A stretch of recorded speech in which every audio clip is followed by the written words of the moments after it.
Sony Spiderman യൂണിവേഴ്സിൽ നിന്നിട്ട് ഒരു പുതിയ ലൈവ് ആക്ഷൻ സീരീസ് വരുന്നതിനെ പറ്റിയിട്ട് നമ്മളൊരു വീഡിയോയിൽ പറഞ്ഞിട്ടുണ്ടായിരുന്നു. സ്പൈഡർമാൻ നോയർ എന്നാണ് ആ ഒരു സീരീസിൻ്റെ പേര്.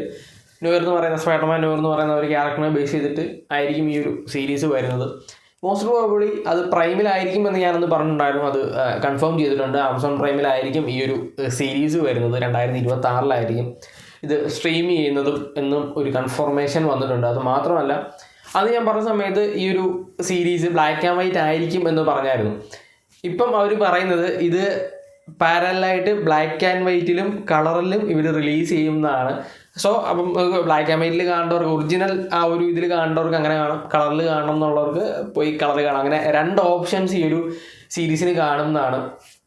അതൊരു വെറൈറ്റി സംഭവമാണ്. ഇത് ആദ്യമായിട്ടാണെന്ന് തോന്നുന്നു മാർവലിൻ്റെ അല്ലെങ്കിൽ ഈ പറയുന്ന സ്പൈഡർമാൻ പോലൊരു സാധനം ആമസോൺ പ്രൈമിൽ ഒരു സീരീസ് ആയിട്ട് വരുന്നത്.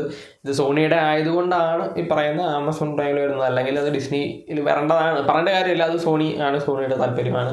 സോണി യൂഷ്വലി ഈ പറയുന്ന കുറേ വില്ലൻ ഒറിജിൻ സ്റ്റോറീസാണ് ചെയ്തുകൊണ്ടിരുന്നത്. ഇപ്പോഴാണ് അവർക്ക് കുറച്ച് ഈ പറയുന്ന ഒരു ബോധം വന്നത്. എന്തായാലും സ്പൈഡർമാൻ നോയർ എന്ന് പറയുന്ന ക്യാരക്ടർ ആ ഒരു സ്പൈഡർമാൻ ഇൻടു ദ സ്പൈഡർവേഴ്സ് ആ ഒരു ട്രയോളജി കണ്ട സമയത്ത് നമുക്ക് ഭയങ്കരമായിട്ട് ഇൻട്രസ്റ്റിംഗ് ആയിട്ട് തോന്നിയൊരു ക്യാരക്ടറാണ്. അതിൻ്റെ ഒരു ലൈവ് ആക്ഷൻ വരുന്ന സമയത്ത് നല്ലതായിരിക്കും എന്നൊരു പ്രതീക്ഷയുണ്ട്. നല്ലതായാൽ മതിയായിരുന്നു.